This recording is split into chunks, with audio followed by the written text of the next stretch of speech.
Yesu akufanyie nini siku ya leo?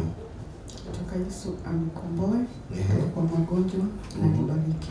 Na kubariki. Huu ugonjwa umekaa ndani yako for how long? Tumbo yangu imenisumbua kutoka 2008. From 2008. Na mwili unaendelea ukiisha nguvu. Ni mgonjwa. Kwa sababu hukuwa hivyo. Today, God, Jesus Christ is the mighty healer. Na atakuponya katika jina la Yesu Kristo, ili the spirit of my premature death in your family iweze kuondoka. Umezika watu wangapi kabla ya wakati wao?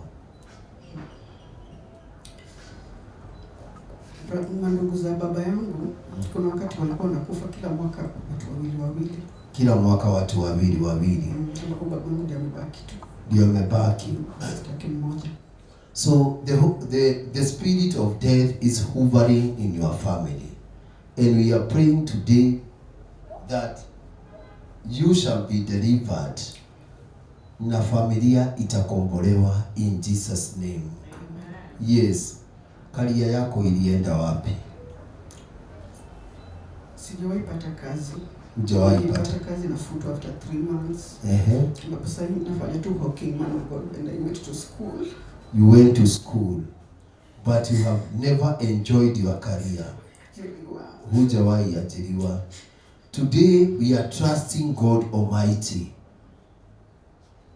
who never fail, ya kwamba God will heal you na utakulia masomo yako in Jesus name, because you are facing a lot of rejection. Yeah? Where is your husband? Ameenda town. And there is a lot of misunderstanding. May the peace of God be manifested in your family in Jesus name. Father, in the name of Jesus, out of her, come out in the name of Jesus Christ, out in the name of Jesus Christ. Fire all over your body, out of her, out in the name of Jesus Christ. Come out, you demon. Achilia maisha yake in the name of Jesus Christ. Lord, I plead your blood, oh Jesus. Heal her and she'll be healed. Deliver her, Almighty Father, and she'll be delivered in the name of Jesus Christ. Redeem her and she'll be redeemed in the name of Jesus Christ.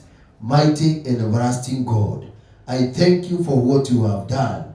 In Jesus' mighty name I pray. Niletee hizo CV zako Sandy, tuziombe, sawa? Amen.